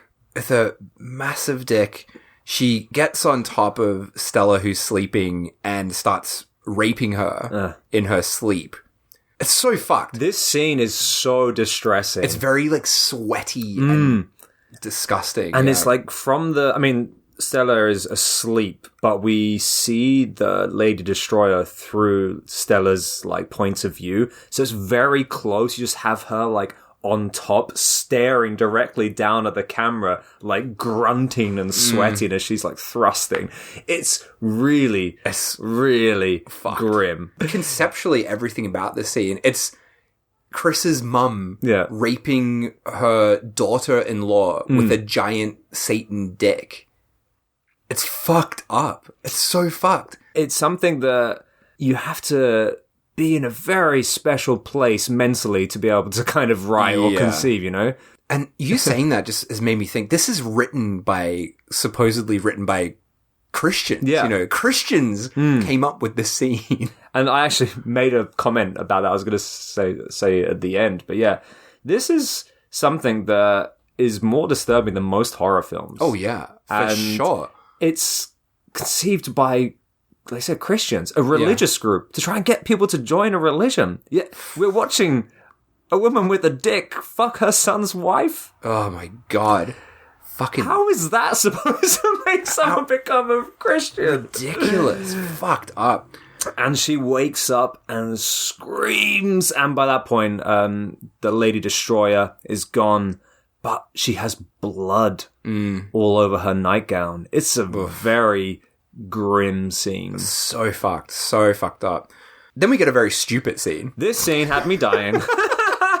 So we're in Chris's living room, And he's got a maid, which I don't think we've seen up until this point. He just suddenly has a maid. First time. The music playing on top is like this really happy, like, elevator type music. It's like, After that horrible scene. After the rape scene, he's like, doo, doo, doo, doo. Really happy with some maid cleaning. Yeah. Yeah, but she gets electrocuted while cleaning, I guess from the power outlet. But it's like fucking Looney Tunes electrocution where she gets kind of it's like an animation of her getting zapped. Yeah. And she's like frozen in the spot, but she's like cross-eyed. She's cross-eyed as well. And she's like, Oh, it's fucking screaming crazy. at the camera cross-eyed with these like terrible video animations and jumping all over her. Lunacy. And yeah, Chris calls emergency services and the police come over and like immediately blame him for the death of this maid, which is very confusing. They take him to the station, he's arrested. And then, oh my god, also I think this is maybe the funniest scene in the film. We then cut back to Stephanie. Yeah. And she's leaving her dumb husband, you know, the guy with the fucked up back and blind. Yeah. And it's just, there's something so funny. He's like blind and like, no, don't leave me. And she's just like, fuck this, I'm out of here. And the son's there just like watching this all happen. As she's leaving, she even knocks him over. He's like this blind, she like knocks him over. I don't even remember that scene. Oh, fuck, it's hilarious. After she's left him, he's in this horrible state of, you know, mental turmoil, goes to the kitchen, blindly grabs a knife, and then stabs himself in the stomach. And his son, who's a witch, right, is just watching totally deadpan. And that's the end of their story, basically. He's dumb. There's something about his wife leaving him because he's blind made me just laugh so much because it's so mean. Yeah. He's like, but I'm blind. She's like, fuck this. So Chris is in prison for the whole maid It gets thing. very dialogue heavy from here. Yeah. I feel like we got a lot of the good stuff in the first half, and from here it kind of just like starts to drag. So yeah, I'll go through this stuff pretty quickly. So basically, Chris is let out of prison. The parents of the maid demand money from him, and he has to pay up or go to prison, which seems weird. But the amount that they ask for, I did the conversion into dollars. It's only $350, but Chris is back home. I think they settled up for some amount of money, and he's very out of it. And Tina finally shows up with her husband from overseas. They're all happy to see each other, despite the fact that one of his fucking kids has died, which he seems to have forgotten about. Yeah. And back in the coven, Lady Destroyer wants to start to fuck with her son-in-law now. Oh, man. So yeah. Tina's husband. So she's like, I want to fuck up his car engine. It's like so petty. Not quite the same as removing someone's womb. She's like, I want his fucking car engine to not start. But they put so much like focus on that car and the engine. Oh god, it's so stupid. Yeah, so the car won't start and the mechanic's like, there's no oil in it at all. And they're like, fucking spooky. Oh my god, it must be a witch. Like, we've seen so many fucked up scenes so far, and this guy, all he has to do is get some new oil for his car. Yeah, they didn't even like badly fuck it up. They just took the oil out. Fucking hilarious. So then, dream sequence. A dog is chasing Tina, Chris's sister Tina. She wakes up from this nightmare, and I love her explaining this dream. I don't know if you picked up on this, but she's like explaining it. She's like, yeah, a dog was chasing me. And then after that, it's like the worst performance. Her panicked breathing is in between every line. My dog was chasing me, and suddenly I fell down. As I was struggling to get up, I saw some blood-stained parts and tissues all over the place. Blood-stained. She looks down at her crotch, and she's bleeding. So the womb has been taken out. What a horrible thing to do to someone, to take their womb out. Then the next scene, they drive to Chris and Stella's house, and so the car's working now, I guess. I don't know. Yeah, they got some oil in it. He got off. Tina doesn't have a womb, but all he has to do is get oil. Get rid of the oil there, get rid of her womb. Same thing. They roll up and they're like, they speak to the kids in the garden. They're like, hey, is your dad here? And the daughter's like, no, he's not in. And they're like, okay. And they let themselves in anyway. And he's only bloody in, isn't he? What a terrible lie. And Chris is fucking livid. I can't believe it. Yeah. And this is a scene, first time round, I found it funny. Because it's like such an overreaction to this very small thing. Like, oh, the kid lied that you weren't there. But Chris is fucking flipping out. They bring the daughter in and they're like, you know, shouting at her. The mom's freaking. Stella can't believe it either. But second time round, I'm like, this is fucking scary. Because again, this is more stuff of like, if your kid tells a lie, which, I mean, it could have just been a mistake. Sure. They're a witch. You know, it's fucked up. And then, finally. Oh, yeah. We meet the most important person involved in this film, the most dangerous person involved in this film. Helen Ukpabio comes in playing essentially herself. She's playing a pastor. I think her name is Pastor Priscilla. Okay. But they also call her Helen at one point, so I don't know what's going on. But yeah, she comes in. I think Stella's called her in, right? For Helen. Right. For all this. Yeah, I didn't quite get why she was there. Yeah, I think she's being called over by Stella. Huh. She's like, yep, your daughter is possessed by a witch. And Chris's mum runs off in a panic. Ukpabio starts doing some prayers with the family. And we cut between her doing her like prayers while Lady Destroyer is in her bedroom trying to talk to Beelzebub. So we're cutting between those two things. And then from the power of Christ, a laser blasts out of her Beelzebub portal and zaps Lady Destroyer, making her fly across the room. I also loved Ukpabio. She's like rambling about Jesus to Chris. And isn't he like, it seems to imply he doesn't know who Jesus is. Really? You see, there's like an exchange where he's like, Jesus who? She's like, Jesus Christ, come on. So then, I didn't notice that. So then back in the coven, we see Tina's womb hanging off a tree. Hanging from the tree, isn't it? Oh. Fucking hell. We meet Black Lizard again. He puts some hair in the pot of blood, which is bubbling away. Oh, and then Beelzebub says this great thing. He's like, take the broom of wretchedness and sweep out all of his strongest points. And Black Lizard starts like sweeping away with this broom of wretchedness. I love it. It's like what you're saying about the shoes, walking around in the shoes. It's like, wait, what am I looking at now? Yeah, what's going on? It's someone sweeping. He's around hell, just sweeping. And it's such a great name, the broom of wretchedness. How does a broom become wretched? Oh, fucking hell. Love it. Outrageous. Oh, then one of the kids comes and puts his mum's pants in the pot of blood, right? Oh, don't do that. Oh, God. Then we're back to Chris. He's all pissed off at Stella. He's kind of locked himself away in his room. And Stella's brought over Stephanie's orphaned son. Yeah. She's like trying to tell Chris, like, oh, he's in a, you know, his dad's fucking stabbed himself in the stomach and his mum's gone. And Chris is just like, he's got his head like poking out of the door. He's just like, fuck you! And like goes back in again. He's really not happy. Yeah, Stella goes to see Ukpabio and they start talking about Christ. They're doing some prayers. And then we're back to not the first witch doctor, a new witch doctor. This scene was, I was like, wait, what the fuck am I watching now? This is so out of nowhere. Yeah, so we're just seeing a new witch doctor. Chris is there with his mum again. But it's like some fucking like weird cosmic power space guy. It's like the, he looks like the Heaven's Gate dude. He does, yeah. And he's got some weird like religious symbol on his forehead or something. I don't understand the point of this at all, but he's doing some chants and prayers.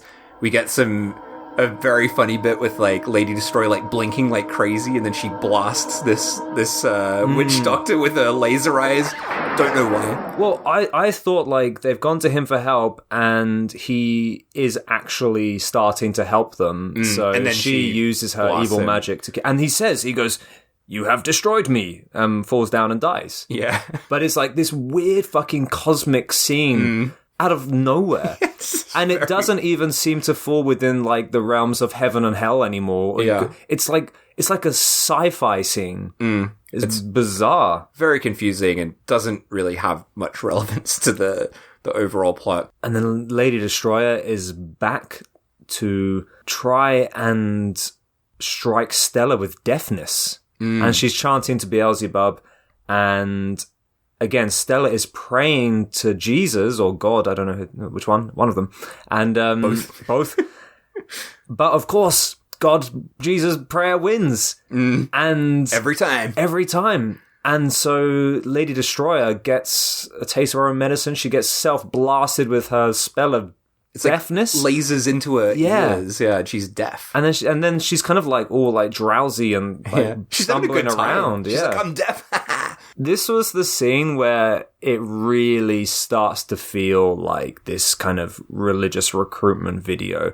Because everything up to this point, like, you know, we've talked about, you know, Jesus and good and evil and stuff, but from here on, there's constant, like, prayers, right? And the prayers to both Beelzebub, prayers to God, and every time God wins. And then you really kind of get this feeling that they're really pushing the God on the audience. Oh, yeah, for sure. And I think we only have like 20 or so minutes left of this, like, 90-minute movie. And I remember like watching it, and this whole time was like, all I'm seeing is people getting fucked up, getting their wombs and eyes removed, and the car's not starting. And I was like, isn't this supposed to be like a religious recruitment video? Where's the fucking Jesus? And they really wait until the last moment to introduce it. Well, I guess the first half is just trying to scare you. Sure. And then it's like, how do you fix this? Here you go. Here's Ukpabio, the pastor, who's going to come in and make it all better. Yeah. Which is very scary.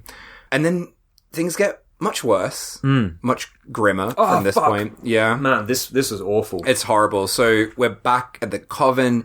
Beelzebub's, he's had enough. He's really pissed off about the Christians fighting back. He wants things to be taken care of. And they bring in a goat. And he commands the goat to become human. And it turns into Chris. So it's just Chris, like this goat turns into Chris for a moment and then back into a goat again.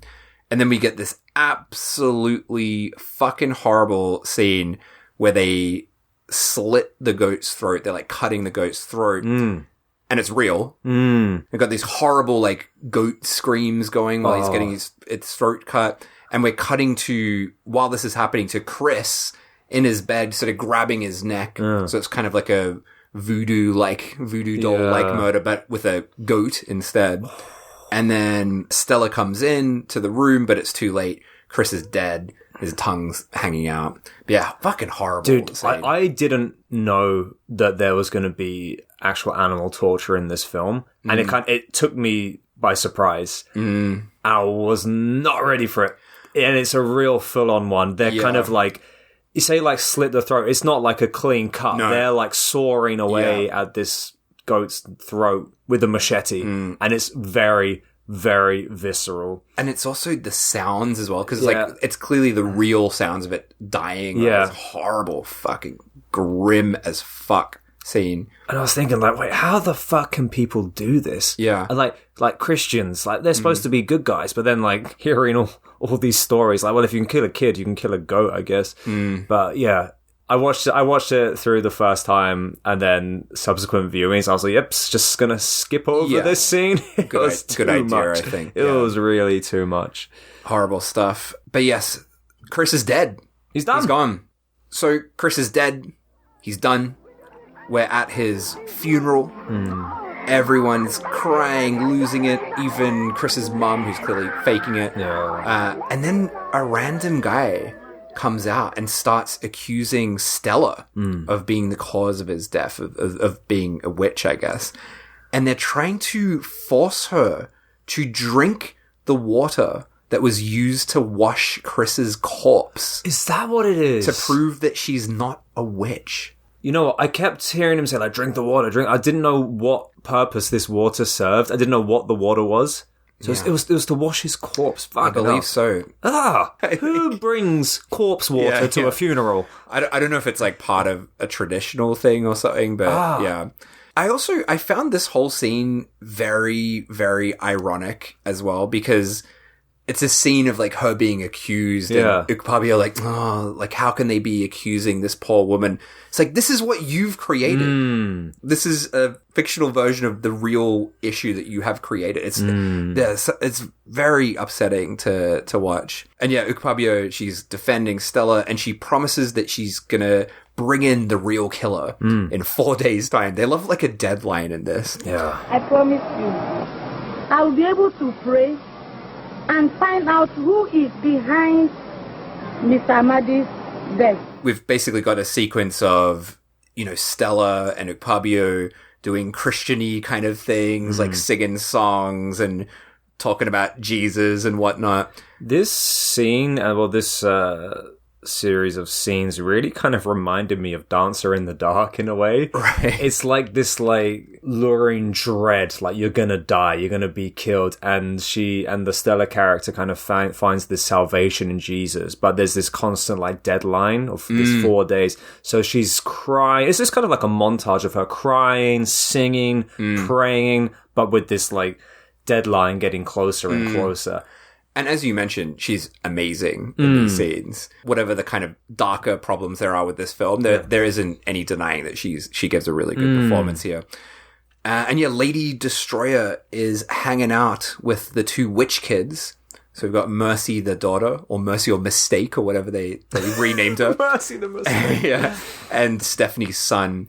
They're trying to do a spell to kill Stella. But because Ukpabio's doing her Jesus tongue talking in tongues sort of stuff with Stella, again Christ wins every time, and something blasts out of the kind of bowl that Lady Destroyer's using to do her spell, and it zooms into her mouth. Yeah.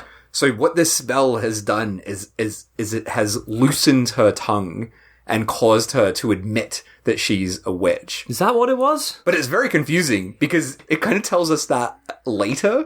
So we have her get this laser thing blasted in her mouth, and then we immediately cut to an angry mob chasing down Chris's mum, Lady Destroyer. I had no idea what was going on. Yeah, it took me a while to work it out. And they're smacking her with sticks and going nuts. So it's basically cut out the scene where she's confessed everything, right? But I think that's what's meant to have happened. So the mob's battering her and attacking her. It's genuinely quite scary. Yeah. And ends up falling on the ground. She's covered with blood, and she's just saying over and over, I'm a witch. I'm a witch. I got all your kids into witchcraft. I'm a witch, just over and over and over again. Yeah. She admits to killing her son. She admits everything that she did. And Tina is there watching all this, and she can't fucking believe it. And her own mum tells her, I took your womb directly to her. Yeah. She's on the floor just spurting nuts. She's like, you have no womb. That is why you're barren. And everyone's like, yeah. And then she goes, I broke your car. Yeah. That's why it won't start. And then everyone's like, the same kind of shock face. Level of you can't compare the two. Let me tell you, you have no womb. Emeka, I drive your car in this witchcraft coven. So Tina grabs Stella and Ukpabio, tells them what's happened. They head over to where Lady Destroyer is, and she's still talking about being a witch with the angry mob around her. Then she falls back and dies. But before the film ends, her chest starts bobbing up and down like something's about to burst out. Yeah. And what comes out of her? A little doggo. A nice little dog. A dog spirit. Was she the black lab from the beginning then? I think so, yeah. So the dog comes out and floats off into the sky. But it's like that kind of like we said before, the kind of spirit leaving the body thing. Yeah. I thought we were going to get some weird prosthetic body horror, kind of like they said, the alien chest burst scene, but it's this little pasted on dog floating. Yeah. But, you say no body horror, but then after that happens, her chest just explodes. And we cut back to just her stomach as this big bloody pit. Yeah. So then the credits roll, and we end with a crazy ass Bible quote talking about wizards and witches and necromancers, just to finish things up there, which is apparently a real Bible quote. So there you go. Didn't read it. He's like, fuck this, I'm not reading this crap. I've seen the dog. So yeah, there you fucking go. I don't have too much more to say on it, but I will say, this is not the only Christian propaganda film from Nigeria. In fact, it's not even the worst that I've seen. I've seen ones that are much more gross than this and horrible. But this is the one that is responsible for the most damage. Right. By far. For me, that's what makes it so much more fucked up than any other film like this from Nigeria. Yeah, so that's all I have to say on Can I ask, do you know what the availability of this film is now? Don't know, but it's up there on YouTube for anyone to watch. Yeah, fucking, I mean, this is a ballsy fucking film to make. Like, especially for Christians. It's insane, the content that this film is filled with. Like, backstory aside, I guess they have all the source material in front of them with the Bible and this and that. So I guess it's easy for them to conjure up these like images of hell and good and bad and this and that. But even still, like the growing dicks and raping your family members and the eyeballs hanging out and the burnt children, like it's full on. Like even for a horror film, let alone one that is supposed to get people to join a religious sect. It's really, really full on. Yeah. But yeah, hearing all the backstory, it's no wonder she can make such a kind of sickening movie. Yeah, for sure. Should we get straight into the wrongometer? I know what I'm doing. Yeah, I do too. This is a very easy one for me, and I don't think I need to explain it in much detail. This is the only film we've ever talked about that is pretty directly responsible for actual murder, torture, and even beyond that, the film itself is completely fucked up and very upsetting. Very easy for me. It's a 10. I was going to say 11.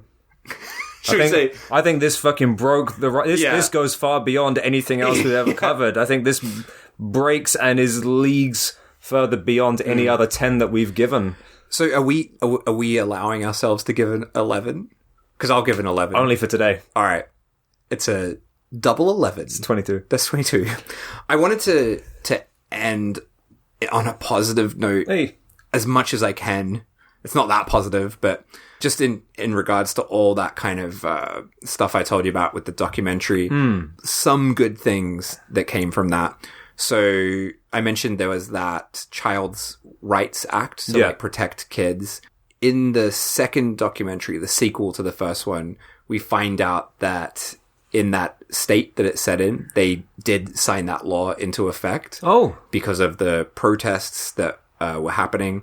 And in that state, it's a criminal offense to stigmatize a child.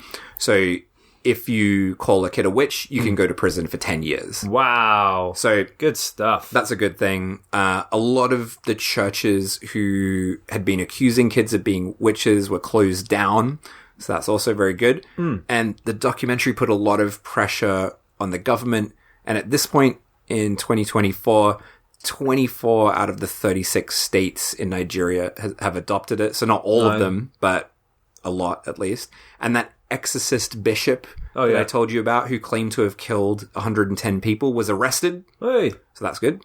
And yeah, although this is still a problem, there's still, children being accused of being witches. The kids that you see in that first documentary, they're working to get over their trauma, and they are doing a lot better now. Wow. So there are some positive things. That's good to come out of that. I wonder if as the things change in Nigeria and people kind of, discard these old traditions and old ways of thinking, will they reunite with their families or like the children they've discarded? Yeah, that's something I don't know. Like, I mean, that was something that disturbs me as well. Like, if you've been discarded by your family, possibly tortured by them, had acid thrown on you, would you really want to ever go back to that family? No, but it's essential. I mean, no, and there's no way you can forgive that behavior in any way whatsoever. But it is essentially it's mass brainwashing, isn't it? Yeah, and I think that's a really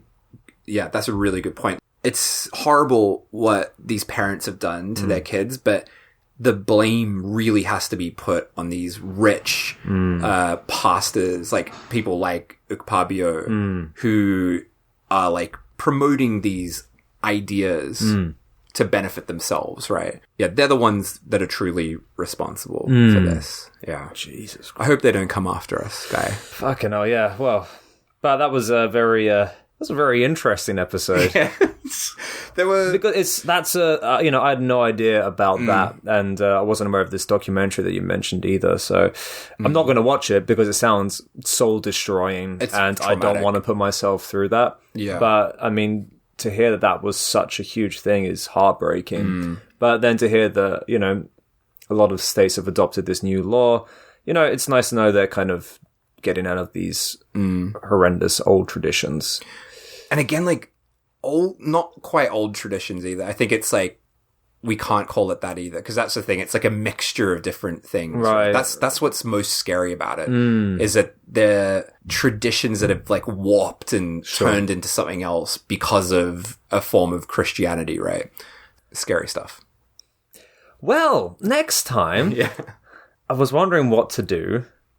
Hearing how fucking depressing the backstory for this film was, I have decided to do something extremely different, a lot more lighthearted. Yeah. So next time we will be doing Hawk Jones. Oh, nice. Yeah. So very, very different. So join us next time for Hawk Jones. There will be no talk of witches in that episode, as far as I'm aware. There are no witches in Hawk Jones. Thank fuck.